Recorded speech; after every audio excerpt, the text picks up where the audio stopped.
नमस्कार सभी विद्यार्थियों का हार्दिक स्वागत। आज हम चर्चा करेंगे कॉन्ट्रैक्ट अकाउंट। आज का टॉपिक कॉन्ट्रैक्ट अकाउंट। सभी विद्यार्थियों को पता होगा कि कॉन्ट्रैक्ट अकाउंट क्या होता है और इसको किस प्रकार से तैयार करेंगे। अब आप कहेंगे कि सर हमें पता कैसे होगा, क्योंकि मैंने कॉन्ट्रैक्ट अकाउंट के बारे में 3 वीडियो आपसे शेयर कर दिए हैं, जिसमें मैंने पूरा डिटेल से आपको बता दिया है कि कॉन्ट्रैक्ट अकाउंट किस प्रकार से तैयार किया जाता है। अब हम इसको प्रैक्टिकल के माध्यम से समझने का प्रयास करेंगे। एक हम प्रैक्टिकल क्वेश्चंस लेंगे और फिर उसके क्वेश्चंस के माध्यम से कॉन्ट्रैक्ट अकाउंट किस प्रकार से तैयार किया जाता है ये हम अभी सीखेंगे। तो शुरू करते हैं। शुरू करने से पहले मैं एक बात बता देता हूँ कि आप सभी अपनी पेन और पेंसिल और बुकलेट जिसमें आप आंसर लिखते हो लेके बैठेंगे, और जैसे जैसे कॉन्ट्रैक्ट अकाउंट तैयार होगा वैसे वैसे आप भी अपनी नोटबुक में इसको तैयार करेंगे। शुरू करते हैं। ये हमारा एक क्वेश्चन है, क्वेश्चन नंबर 1। श्याम ने एक भवन निर्माण का ठेका लिया। सिंपल बात है, श्याम ने एक बिल्डिंग का ठेका लिया।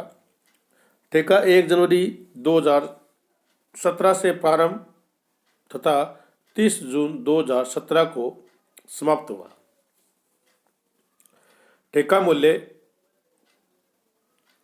1,50,000 रुपये का था। ठेका मूल्य 1,50,000 रुपये का था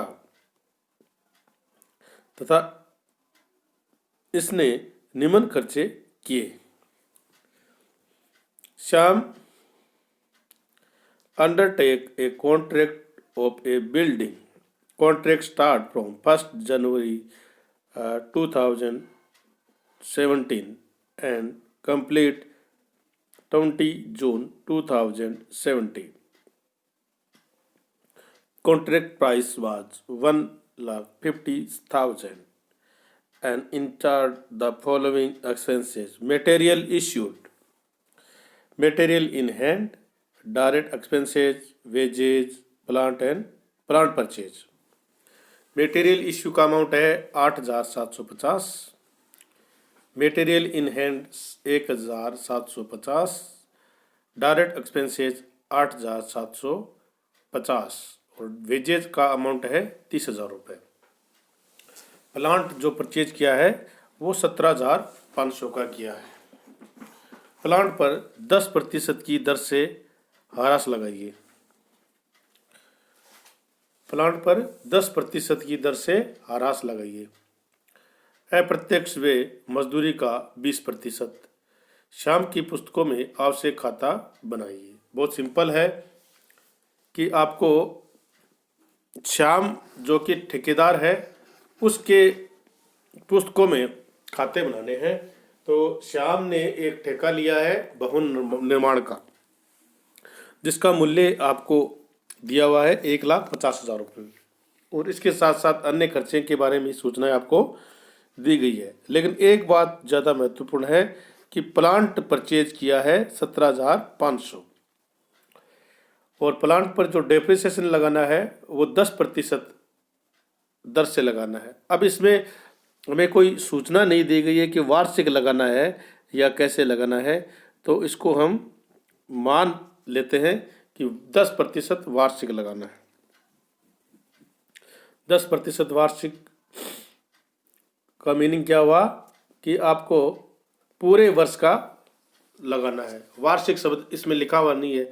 अगर वार्षिक लिखा होता तब तो हम जनवरी से लेके जून तक लगा देते, 6 मंथ का लगा देते, लेकिन इसमें इसने वार्षिक शब्द का प्रयोग नहीं किया है। अतः पूरे वर्ष का डेप्रिसिएशन हम इसमें चार्ज करेंगे। ओके।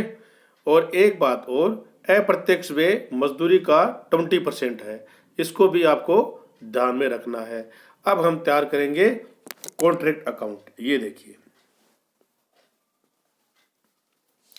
ये है कॉन्ट्रैक्ट अकाउंट। कॉन्ट्रैक्ट अकाउंट में दो डेबिट पक्ष और क्रेडिट पक्ष होते हैं, और इसमें सिंपल जो एक्सपेंसेज होते हैं उसको डेबिट में लिखते हैं, और क्रेडिट में कॉन्ट्रैक्ट की जो प्राइस होती है उसको लिखते हैं, और लास्ट में आपके पास मटेरियल कितना है, प्लांट की जो वैल्यू है वो कितनी है, इनको हम शो करते हैं।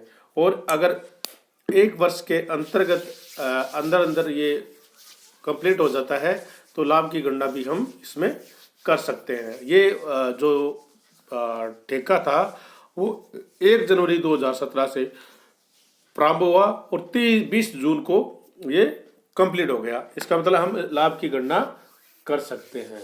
वर्क इन प्रोग्रेस का इसमें कोई अमाउंट नहीं दिया है। तो शुरू करते हैं। सबसे पहले हम लिखेंगे मटेरियल इश्यू। ठेके में मटेरियल कितना इश्यू किया गया ये आप साथ साथ देखते जाइए। ये देखिए मटेरियल इश्यू कितना है, मटेरियल इश्यू 8750। ये देखिए 8750 हमने यहाँ लिख दिया, टू मटेरियल इश्यू 8750। ओके। फिर क्रम के अनुसार ही चलते हैं। डायरेक्ट एक्सपेंसेस ये 8750, ये डायरेक्ट एक्सपेंसेस 8750। अब इसमें हम ये भी कर सकते थे कि वेजेज को डायरेक्ट एक्सपेंसेस से पहले भी आप लिख सकते हैं। इसमें कोई ये नहीं है कि आपको बाद में लिखना है, पहले भी लिख सकते हैं, बाद में भी लिख सकते हैं, क्योंकि डायरेक्ट वेजेज का अमाउंट आपको नीचे दिया गया है। ये देखिए वेजेज का अमाउंट दिया गया है आपको 30,000 का, तो हमने इसमें वेजेज को शो कर दिया है ये 30,000 रुपये। और आपने प्लांट कितना परचेज किया है, प्लांट परचेज 17,500 रुपये, तो हमने प्लांट का अमाउंट भी लिख दिया है 17,500। ये तो हमने जो खर्चे आपको दिए गए थे वो अमाउंट हमने यहाँ पर लिख दिए हैं। इसके अलावा आपको एक अमाउंट और ऐड करना है, इनडायरेक्ट एक्सपेंसेस, जो कि वेजेज का 20% होगा 6,000। 30,000 हमारी वेजेज है और वेजेज का 30% होगा, 20% होगा 6,000। ये हमने लिख दिया। अब हम चलते हैं क्रेडिट साइड में, वहाँ पर हम लिखेंगे कॉन्ट्रैक्टी। कॉन्ट्रैक्टी का अमाउंट कितना है, कॉन्ट्रैक्ट का अमाउंट है आपका 30,000, 1,50,000। ठेका का मूल्य कितना है 1,50,000, तो यहाँ पर हम 1,50,000 बाई कॉन्ट्रैक्टरी अमाउंट लिख देंगे। अब लास्ट में हमारे पास मटेरियल कितना उपलब्ध है वो अमाउंट हम CR में लिखेंगे। ये मटेरियल इन हैंड 1,750, 1,750 हमने यहाँ पर मटेरियल इन हैंड लिख दिया है।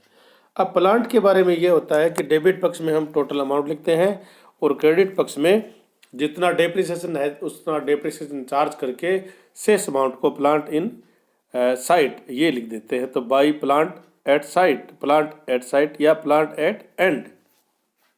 अब इसकी गणना हमें करनी पड़ेगी। हमने ये वर्किंग नोट तैयार किया है, कैलकुलेशन ऑफ डेप्रिसिएशन।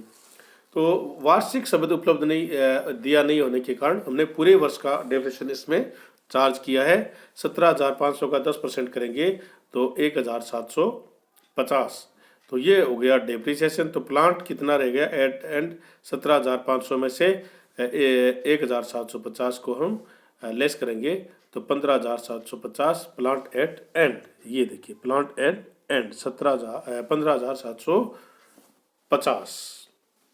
ये आप वर्किंग नोट में लिख दीजिए कि ह्रास की दर में वार्षिक शब्द नहीं होने के कारण पूरे वर्ष का ह्रास है वो चार्ज किया गया है। अब हम क्रेडिट पक्ष का जो अमाउंट है उसको ऐड करेंगे तो 1,67,500 रुपये का टोटल आएगा क्रेडिट साइड का।